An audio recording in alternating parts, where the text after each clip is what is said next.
ஒரு மகிழ்ச்சியான செய்தி. இதயம் நலனையின் விலை லிட்டருக்கு ரூபாய் 105 குறைஞ்சிருக்கு.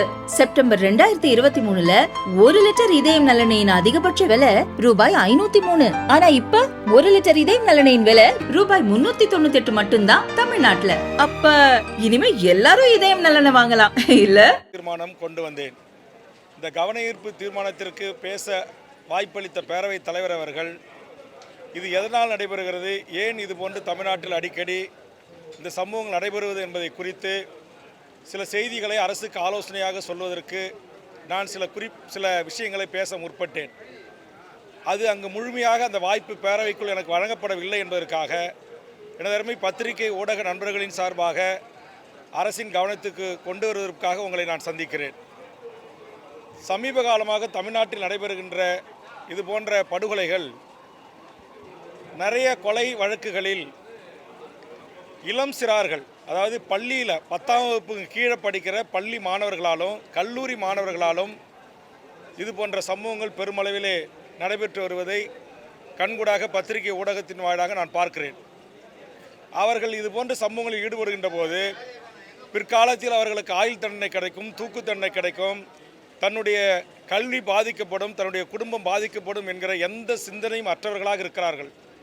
அதற்கும் அடிப்படை காரணம், பரவலாக இன்றைக்கு பள்ளி கல்லூரிகளின் முன்பாக விற்கப்பட்டு வந்த கஞ்சா, அபீன், போதை மாத்திரை பழக்கங்களுக்கும் அடிமையாகிறார்கள். ஆக அதற்கு அடிமையாகாமல் ஒரு சீர்பட்ட, ஒரு செம்மையான ஒரு தமிழ் சமூகம் இளைய தலைமுறை உருவாக வேண்டும் என்று சொன்னால், நம்முடைய ஆரம்ப கல்வி முதல் ஆராய்ச்சி கல்வி வரை அந்த மாணவர்களை பண்படுத்துகிற, பக்குவப்படுத்துகின்ற கல்வி முறை வேண்டும். ஏற்கனவே கடந்த காலங்களில் நீதி போதனை வகுப்புகள் இருந்தன. விளையாட்டு பயிற்சி இருக்கிற ஆசிரியர்கள் கட்டுப்பாடாக ஒழுங்காக வைத்திருப்பார்கள். குறிப்பாக விளையாட்டு ஆசிரியர்கள் கைகளிலே பிரம்புகள் இருக்கும். அது அன்பாகவும் அந்த பிரம்பை பயன்படுத்துவார்கள், அதற்றலாகவும் பயன்படுத்துவார்கள். கடந்த கால அம்மையார் ஜெயலலிதா அவருடைய ஆட்சி காலத்தில் பள்ளி மாணவர்களே ஆசிரியர்கள் அடிக்கக்கூடாது, வகுப்பறைகளை பிரம்பு வைத்துக்கக்கூடாது என்கிற உத்தரவுக்கு இணங்க இன்றைக்கு மாணவர் சமூகத்தை கட்டுப்படுத்துவதற்கு ஆசிரியர்கள் அச்சப்படுகிறார்கள். அப்படியே கட்டுப்படுத்துகின்ற ஆசிரியர்கள், உங்களுக்கு தெரியும், கடந்த கால ஆட்சியில் சென்னையில் ஒரு வகுப்பறையில் ஒரு பெண் ஆசிரியர் குத்தி படுகொலை செய்யப்பட்டார். இன்றைக்கு ஆசிரியர்களை மாணவர்கள் வகுப்பிலேயே அடிப்பது, உதைப்பது, பெற்றோர்களையே கொலை செய்வது, தாயே மது வாங்குவதற்கு பணம் தரவில்லை என்றால் கள்ளை தூக்கி போட்டு தலையில் கொலை செய்வது, இது நாளொரு மேனியும் பொழுதுவனமும் அதிகரித்து வருகிறது. இதற்கெல்லாம் அடிப்படை காரணம், இன்றைய இளைய தலைமுறைக்கு, மாணவர் சமூகத்திற்கு சரியான பண்பு நெறிகளை, ஒழுக்க நெறிகளை, தலைமை பண்புகளை குறித்தான ஒரு சரியான ஆசிரியரின் ஊடாக அவர்களுக்கு அந்த கல்வியை போதிக்க தவறியது என்கிற அடிப்படையில் நம்முடைய அரசு இதையெல்லாம் கருத்திலே கொள்ள வேண்டும் என்ற அடிப்படையில் நான் கருத்து சொல்லி வந்து கொண்டிருந்த போதே உடனே அவை முன்னவர் எழுந்து, சம்பந்தம் இல்லாமல் இதையெல்லாம் இங்கு பேசக்கூடாது என்று அவர் எனக்கான முழுமையான பேசுவதற்கான வாய்ப்பை பேரவைத் தலைவரிடம் முறையிட்டு தடுத்தது என்னால் ஏற்றுக்கொள்ள முடியவில்லை. இது மிகப்பெரிய மன வருத்தத்தை ஏற்படுத்துகிறது. ஒரு 50 ஆண்டு காலம் பொதுவாழ்வில் இருக்கிற, சட்டப்பேரவையிலே 45 ஆண்டு காலம் பணியாற்றுகின்ற அண்ணன் துரைமுருகன் அடிக்கடி நான் பேசுகின்ற போது அந்த கருத்தை தடுக்கிறார். நான் பேசிய அதே கருத்தை தான் பிறகு சில சட்டமன்ற உறுப்பினர்கள் பேசுகிறார்கள். ஒட்டுமொத்த அமைச்சர்கள், அவை முன்னவர், பேரவைத் தலைவர் அமைதியாக அவர்களுக்கு அனுமதிக்கிறார்கள். ஆக ஒரு ஆலோசனையை இந்த அரசுக்கு காவல்துறையிலே 1.5 லட்சம் பேர் பணி செய்கிறாங்க. அதில் ஏதோ விரல் விட்டு எண்ணக்கூடிய ஒரு சதவீத காவல்துறையினர் இது போன்ற தவறுகளை செய்கிறார்கள். அப்படி செய்கின்ற அந்த அதிகாரிகள் மீது கடந்த காலத்தில் நான் சட்டப்பேரவை உறுப்பினராக இருந்து பேசிய கருத்துக்களின் அடிப்படையில், நான் பரிந்துரைத்தின் அடிப்படையிலே இதுபோன்று சட்ட ஒழுங்கை காப்பாற்ற வேண்டிய காவல்துறை அதிகாரிகளே சட்ட ஒழுங்கு சீர்கேட்டு காரணமாக இருந்தார்கள், மனித உரிமை மீறல்களில் ஈடுபட்டார்கள் என்ற குற்றச்சாட்டை நான் முன்வைத்து ஒரு காவல் கண்காணிப்பாளர், ஒரு டிஸ்ட்ரிக்டினுடைய எஸ்பியாக இருந்த பிரேம்குமார் என்பவரை என்னுடைய பரிந்துரையின் பேரில் அன்றைய முதலமைச்சர் கலைஞர் அவர்கள் டிஸ்மிஸ் செய்தார்கள். இதையெல்லாம் நான் பட்டியலிட்டு இதை முறைப்படுத்த வேண்டும். மக்களை பாதுகாக்க வேண்டிய காவல்துறை அதிகாரிகளே அந்த பணிகளிலே தவறுகளை செய்கிறார்கள் என்றால் அவர்களை இடமாற்றம் மற்றும் தீர்வல்ல, சஸ்பெண்ட் தீர்வல்ல, விரைவாக நீதிமன்றத்தில் நிறுத்தி அவர்களை பணியிலிருந்து டிஸ்மிஸ் செய்ய வேண்டும் என்கிற கருத்தை எல்லாம் நான் மாண்புமிகு முதலமைச்சருடைய கவனத்தை ஈர்ப்பதற்கு முற்பட்டேன். ஆனால் எனக்கு அங்கு வாய்ப்பு முழுமையாக வழங்கப்படவில்லை. அதனால் சொல்லுகிறேன், கடந்த காலத்தில் தலைவர் கலைஞர் எடுத்த அதுபோன்ற நடவடிக்கைகளை, யார் இன்னைக்கு வேலியே பயிரமேறு நடவடிக்கையில் ஈடுபடுற காவல்துறையில் இருக்கிற ஒரு சில கருப்பாடுகள் இது போன்ற சமூகங்களுக்கு துணையாக இருக்கிறார்கள் என்று சொன்னால் அவர்களை பணிமாறுதல் செய்வது, பணி நீக்கம் செய்து பாதி சம்பளம் கொடுப்பது தீர்வாகாது. ஏன்னா அவர்கள் தான் எல்லாருக்கும் தமிழ்நாட்டில் வாழ்கிற 7 கோடி மக்களின் உயிரை பாதுகாக்க வேண்டிய 24 மணி நேரம் பணி செய்யக்கூடிய ஒரு அப்பழுக்கற்ற காவல் பணியை செய்யக்கூடியவர்கள். அதில் 90% 99% நேர்மையானவர்கள் இல்லை இது போன்ற தவறுகளில் ஈடுபடாதவர்கள் இருக்கிறார்கள். இந்த 1% காவலர்கள் தான் இன்றைக்கி நிறைய இடங்களில் பார்க்குறோம். சில இடங்களில் தவறான வேலையில் ஈடுபடுறாங்க, போலி ஆவணம் தயாரிக்கிறாங்க, அவங்களே வழிபறி பிட் பாக்கெட் பண்ணுறாங்க. அப்போ அப்படிப்பட்டவங்களை நீங்கள் வந்து சஸ்பெண்ட் பண்ணி பாதி சம்பளம் கொடுக்குறது எந்த விதத்தில் நியாயம்? ஆக இந்த கவன ஈர்ப்பினூடாக ஒரு நல்ல ஆலோசனையை சொல்வதற்கு கூட அவை முன்னவரும் பேரவைத் தலைவரும் அனுமதிப்பது அது உண்மையிலேயே எனக்கு வேதனை அளிக்கிறது.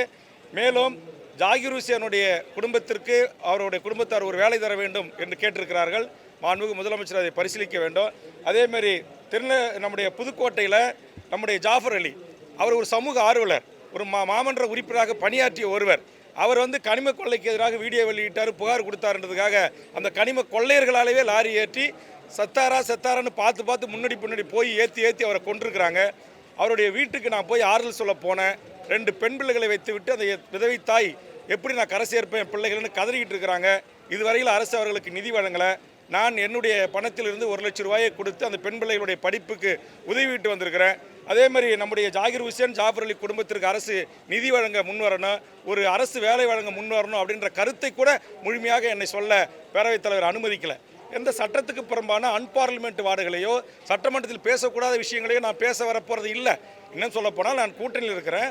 கூட்டணி கட்சி தலைவராக இருக்கிற வேல்முருகன் நான் சார்ந்திருக்கின்ற அரசுக்கு, அது குறிப்பாக முதலமைச்சர் துறையில் இருக்கிற காவல்துறைக்கு யாரெல்லாம் தவறு செய்கிறாங்களோ இதை எப்படி சரி செய்யலாம் என்கிற ஒரு நல்ல ஆலோசனையை கூட ஒரு 3 நிமிடம் 4 நிமிடம் ஒதுக்கி நேரமில்லா நேரத்தில் விவாதிப்பதற்கு கவன ஈர்ப்பு திருப்ப கொடுத்த என்னை அனுமதி மறுப்பது என்பது ஏற்படுதல்ல. ஆனால் 4வது தூணாக இருக்கிற எனது அருமை பத்திரிகை ஊடக நண்பர்களின் சார்பாக நான் அரசின் கவனத்தை, மாண்புமிகு முதலமைச்சரின் கவனத்தை ஈர்க்க நான் விரும்புகிறேன். அந்த அடிப்படையில் தான் சொல்லுகிறேன். மாணவர்களை இளம் வயதிலிருந்தே நாம் பயிற்றுவிக்க வேண்டும், பண்படுத்த வேண்டும், அவர்களை ஒழுக்க நெறிகளை கற்றுத்தர வேண்டும். இதுபோன்று தவறு செய்கின்ற 1.5 லட்சம் பேர் காவல்துறையில் பணிபுரிகிறாங்க. அதில் ஏதோ 1% காவலர்கள் அதிகாரிகள் இதுபோன்று தப்பான விடயங்களிலே துணை போகிறார்கள் என்று சொன்னால், அல்லது வேறு துறையில் இருக்கிற அரசு அதிகாரிகள் பாலியல் ரீதியாக அரசு பணிகளிலே செய்கின்றவர்களை துன்புறுத்துகிறார்கள் என்று சொன்னால் அவர்களெல்லாம் மன்னிக்கக்கூடாது. அவர்களெல்லாம் டிஸ்மிஸ் செய்து அவர்கள் மீது துறை ரீதியான வழக்குகளை பதிவு செய்து அவர்கள் சட்டத்தின் முன் நிறுத்தப்பட்டு அவர்கள் சிறையில் அடைக்கப்பட வேண்டும். அதற்கான வழக்கை நீதிமன்றத்தில் அவர்கள் சந்திக்க வேண்டும். அப்படி ஒரு நிலை உருவாக்கணும். வெறும் பணி மாறுதலோ பணி சஸ்பெண்டோ கூடாது. அதுதான் காலை நான் குறிப்பிட்டேன். புதுக்கோட்டையில் என்ன செஞ்சுருக்காங்க, அந்த தாசில்தாரை இடமாற்றம் செய்கிறாங்க, கனிமவளத்துறை அதிகாரி இடமாற்றம் செய்கிறாங்க. அது எப்படி போதும்? இந்த கனிமவளத்துறை அதிகாரி, அந்த தாசில்தார், அந்த காவல்துறை அதிகாரிகள் நடவடிக்கை எடுக்கலை, அவங்க எடுக்கலைன்னு சொல்லி தான் நான் இத்தனை முறை புகார் கொடுத்துருக்கேன் கனிம கொள்ளைக்கு எதிராக அப்படின்னு சொல்லி தான் அவர் வீடியோ வெளியிடுறாரு. அதேமாதிரி தான் ஜாஃபர் அலி என் உயிருக்கு அச்சுறுத்தல் இருக்குன்னு முதலமைச்சருக்கே அவர் வீடியோ வெளியிட்டிருக்கிறார். ஆக இவ்வளவு ஆவணங்கள் இருந்த போதும் இந்த செய்தியை முறையாக முதலமைச்சர் கவனத்துக்கு கொண்டு போகாத இவர்களை காப்பாற்றுகின்ற முயற்சியில் ஈடுபட்ட அந்த அதிகாரிகள் எல்லாம் 1 நிமிடம் கூட தமிழ்நாடு அரசு பதவியில், அது எந்த துறையாக வேணுமாலும் இருக்கலாம், இருப்பதற்கு தகுதியற்றவர்கள். அவர்கள் டிஸ்மிஸ் செய்யப்பட வேண்டும். அவர்கள் மீது சட்டமன்ற நம்முடைய உரிய பிரிவுகளில் வழக்கு பதிவு சட்டத்தின் முன் நிறுத்தி தண்டனை பெற்று தர வேண்டும். இப்போ நான் அந்த வேலையை என்னுடைய பொதுவாக 40 ஆண்டு காலமாக செய்து வரேன். உதாரணத்துக்கு குளஞ்சாவடி காவல் நிலையத்தில் ஒரு அப்பாவி விசாரணை அழைத்தரப்பட்ட செல்வன் அடித்துக் கொண்டார்கள். நேரடியாக ஒரு 3 அடி தூரத்திலே ஒரு சமூக ஆர்வலை காவலர் சங்கரன் என்பவர் இன்ஸ்பெக்டர் சுட்டுக் கொண்டார். இந்த வழக்கை சுப்ரீம் கோர்ட் வரையில் நடத்தி அவருக்கு நான் ஆயுள் தண்டனை வாங்கி கொடுத்தேன். அதே மாதிரி பிரேம்குமார் அவர்களை அஷூரன்ஸ் கமிட்டி சேர்பர்சனாக இருந்து டிஜிபியும் உள்துறை செயலாளரையும் அழைத்து அவர் மீது ஒழுங்கு நடவடிக்கை எடுத்து அவரை பணி நீக்கம் செய்ய வேண்டும் என்று பரிந்துரை செய்தேன். மாண்புமிகு முதலமைச்சர் கலைஞர் அவர்கள் அதை உத்தரவிட்டார்கள். ஆக இவ்வளவு முன்னுதாரணங்கள் இருக்கு. நான் ஒரு சீனியர் சட்டப்பேரவை உறுப்பினர். ஆக அரசுக்கு நல்ல ஆலோசனைகளை சொல்ல நான் முற்படுகின்ற போது முழுவதுமாக என்னை பேச விடாமல் தடுப்பதும், அவை முன்னவர் எழுந்து அவர் வந்து ஒரு மாதிரி அவருக்கே உரிய இந்த நகைச்சுவை பாணியில் அதை மடைமாற்றம் செய்வதும் ஒரு ஜனநாயக மாண்பல்ல. அவர் அவையில் மூத்தவர், அவரை நான் மதிக்கிறேன். அவரிடமிருந்து நிறைய நான் கற்றுக்கொண்டிருக்கிறேன். இன்னும் சொல்லப்போனால் அவரிடமிருந்து தான் நான் அரசியலை பயின்றிருக்கிறேன். ஆக இதையெல்லாம் கருத்தில் கொண்டு இதுபோன்று குறுக்கிடுகின்ற போது முதலமைச்சர் அவர்கள் தலையிட்டு வேல்முருகன் என்ன முழுசாக பேசுகிறாரு, அனுமதிங்க, அதில் என்னாச்சும் அன்பார்லிமெண்ட் வந்தால் பேரவையில் சட்டப்பேரவையினுடைய பதிவேடுகள் இடம்பெறக்கூடாத வார்த்தைகள் இருந்தால் நீக்குங்க அப்படின்னு சொல்ல முதலமைச்சர் முன் வரணும். ஏன்னா இன்றைக்கி வந்து நான் பேசுகிற பெரும்பகுதியை பேரவைத் தலைவர் நீக்க உத்தரவிட்டிருக்கிறார். நான் ஒரு வார்த்தை கூட அன்பார்லிமெண்ட் பேசலை.